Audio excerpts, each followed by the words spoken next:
Hi, I'm Shelly Van, and I've got Dan, the hoodie man, with me today to go over Bitcoin ETFs. What's up, Shelly? How you doing? I'm doing all right. So let's just get into it. Okay, great. $97 billion. That's how much is sitting in Bitcoin ETFs right now. Not on exchanges, not in wallets, ETFs. The same thing you'd find in your 401k. Harvard's in, BlackRock built one, pension funds are buying, and Bitcoin crossed $80,000 again on the back of it.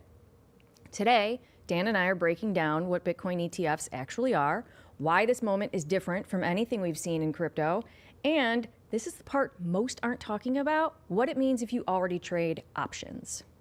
I'll be honest, Shelly. When I first heard of the Bitcoin ETF, I kind of ignored it.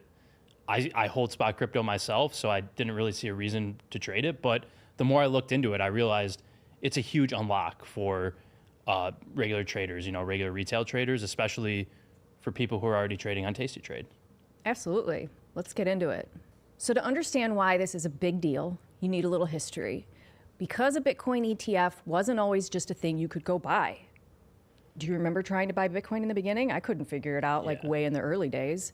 So for over a decade, the SEC kept rejecting Bitcoin ETF applications. Every major asset manager tried. Everyone got turned down. The argument was basically, crypto isn't mature enough to sit inside a regulated fund.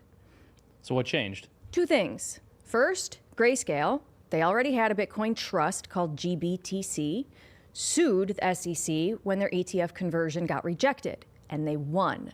A federal court ruled the SEC's reasoning was inconsistent. Second, BlackRock filed. And when the world's largest asset manager with a near perfect ETF approval record files, the market takes that as a pretty clear signal. In January of 2024, the SEC approved the first spot Bitcoin ETFs in the US, 11 of them all at once. So basically a decade of rejection, and then the biggest asset managers saw a chance to bring it to market and got approved. Pretty much. And the money that came in reflected how much pent-up demand was sitting there. $97 billion in AUM, faster than almost any new fund category in history. So what are you actually buying? Dan, take a shot at this. Well, it's just like any other ETF. It's a fund that holds Bitcoin on your behalf, Bitcoin being the underlying. So you buy shares of the fund through your regular brokerage, tastytrade, and your price exposure moves with Bitcoin, but you don't have a claim on the underlying Bitcoin. So it's just pure price exposure, but it's easier to access. That's pretty much exactly it. And the part that matters is custody. When you buy Bitcoin on an exchange, you're responsible for it. Wallet, security, what happens if the exchange goes under, that's on you. With an ETF, BlackRock or Fidelity handles all of that. You just own shares. There's no seed phrase, no wallet setup, nothing. Just a ticker in your existing account. The custody thing is actually huge for institutions. A pension fund or BlackRock can't just hold Bitcoin in a hardware wallet and, give it out as a publicly traded asset. So custody is a big thing. Huge. And that's exactly why this unlocked a whole new category of buyer. The money coming in isn't retail traders rotating from somewhere else. It's genuinely new capital. Let's talk about who's actually in these things, because this is where it gets interesting. Harvard Management Company increased their position in BlackRock's IBIT by 257% in a single quarter. IBIT is now Harvard's largest single publicly disclosed U.S. equity holding. Not their largest crypto position, their largest U.S. equity holding, period.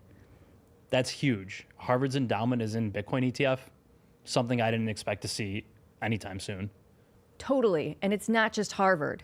55% of hedge funds now hold crypto according to the latest AIMA survey, most of them through ETFs. Here's why that matters. ETF buying is new money coming in from outside the existing crypto base. Not Bitcoin holders moving things around, traditional finance money entering through a door that didn't exist 18 months ago.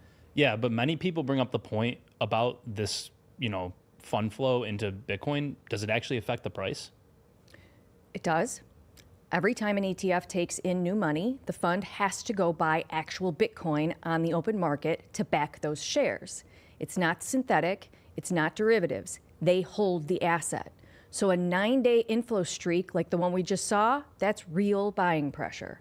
This is the part I'm most excited about because almost no one covers it. Bitcoin ETFs don't just trade like stocks, they have listed options. IBIT has options you can trade right now, which means everything you already know about trading options applies here. IV rank, expected move, selling premium, defined risk, using the exact same frameworks you use on equities. So for someone who already trades options on, say, QQQ or SPY, it's basically the same setup, just with a different underlying. It's exactly what it is. And look at the vol comparison. IBIT is running 30-day IV in the 40 to 50% range right now. SPY is typically 10 to 20. That's a meaningful premium difference, and it means the option strategies you already use, there's a real conversation to have here that you can't have on a meme coin or Bitcoin held on an exchange. And you're doing all of this inside your own tastytrade account. No need to set up a crypto account or customize a new trading terminal. Nothing new. It's already there. If you trade options today, Bitcoin just showed up in your universe. There's one more thing worth talking about, and Dan's probably been sitting on this the whole time. Yeah, if institutions control the flow now, if Wall Street's running the ETFs, does Bitcoin still behave like Bitcoin? Or does it just become another correlated asset? Totally a fair question. Honest answer, somewhat. Bitcoin's short-term correlation to equities has gone up since ETF approval. When the market sells off, IBIT tends to go with it, now in ways that weren't as consistent before.